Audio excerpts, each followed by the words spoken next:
E aí, pessoal, sejam muito bem-vindos a mais uma análise. Hoje a gente vai dar um mergulho de cabeça em uma convergência que é, no mínimo, fascinante. É aquela interseção super improvável entre escrituras bíblicas milenares e os nossos códigos trabalhistas seculares e modernos, mais especificamente a nossa famosa CLT. Vamos embarcar nessa jornada para entender direitinho como as regras pragmáticas do nosso dia a dia, sabe aquelas que a gente vive na prática, possuem raízes morais incrivelmente profundas. Pensa só com a gente, como é que uma lei trabalhista tão moderna acaba se conectando com escrituras tão antigas? É super intrigante imaginar como os pilares dos direitos dos trabalhadores de hoje em dia refletem ensinamentos éticos lá de atrás. À primeira vista, um documento legal do século XX e manuscritos lá do primeiro século parecem habitar universos completamente diferentes, né? Mas como será que eles se conectam na vida real? Bom, a resposta para isso está nos paralelos inesperados entre esses dois mundos. Tanto a legislação secular moderna quanto a teologia do Novo Testamento, lá no fundo, buscam resolver e proteger absolutamente o mesmo conceito: a dignidade humana dentro das nossas relações profissionais. É literalmente o mesmo objetivo, só que em épocas e formatos diferentes. A nossa pauta de hoje é bem direta e vai cobrir 5 pontos. 1. Trabalho, sobrevivência e propósito. 2. O valor do trabalhador. 3. O trabalho como serviço mútuo. 4. Justiça e direitos trabalhistas. E 5. Um compromisso moral. Bora lá para a nossa primeira parte: trabalho, sobrevivência e propósito.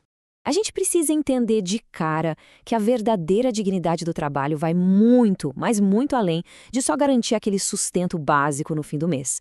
Trabalhar carrega todo um senso de propósito, sabe? De responsabilidade e de participação ativa na construção da nossa sociedade. Não é só sobre sobreviver na economia. É muito mais sobre encontrar um significado e construir uma comunidade que seja realmente sólida. O que nos leva ao nosso segundo ponto de hoje: o valor do trabalhador.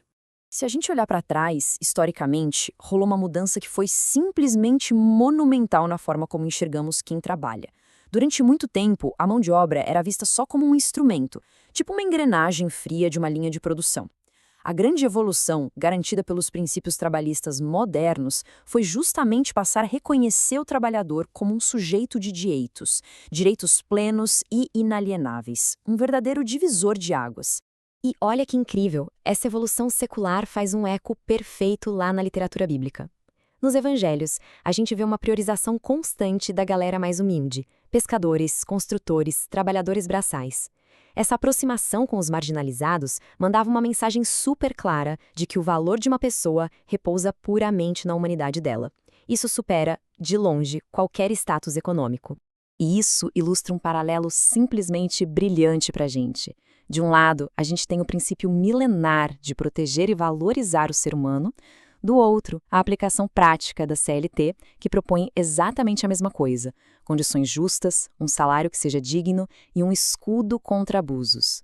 No papel, a nossa lei secular basicamente institucionalizou aquilo que a tradição antiga já exigia como um dever moral. Certo, vamos agora para a nossa terceira parte: o trabalho como serviço mútuo. Nas Escrituras, esse nosso esforço de todo dia ganha uma dimensão muito mais ampla. O apóstolo Paulo traz uma ideia fortíssima de que o trabalho é, na sua essência, uma forma de servir aos outros. A premissa aqui é que a verdadeira liberdade se manifesta de fato no serviço mútuo.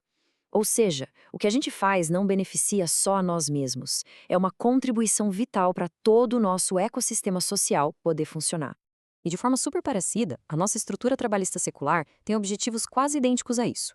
Ela está ali para promover o equilíbrio nas relações de poder, para incentivar um ambiente de muito respeito e fomentar a cooperação entre empregador e empregado. O objetivo de fundo, na real, é afastar aquela tirania corporativa e criar um espaço onde esse serviço mútuo possa florescer de um jeito justo para todo mundo.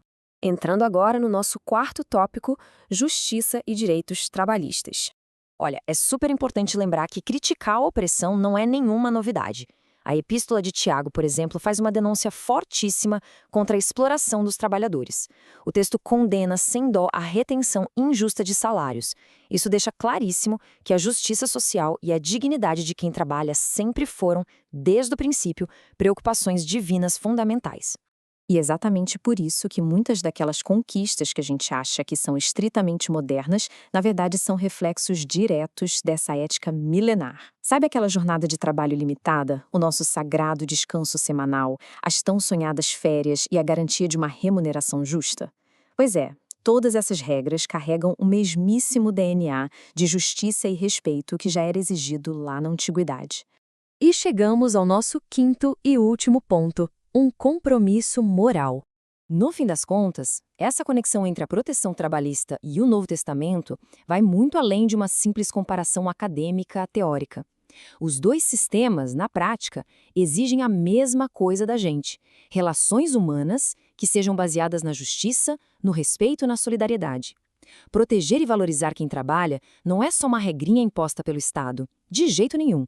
É um baita compromisso moral, civilizatório e espiritual para construirmos uma sociedade mais humana de verdade. O que nos deixa com uma reflexão muito, mas muito poderosa sobre essas horas todas que a gente dedica à nossa própria rotina de trabalho. Fica a pergunta final para a gente pensar. Será que o trabalho diário vai continuar sendo percebido só como uma obrigação econômica chata imposta pela sobrevivência? Ou será que a gente vai passar a cultivá-lo como um espaço primário e essencial para exercer a nossa dignidade humana e o nosso cuidado genuíno com o próximo?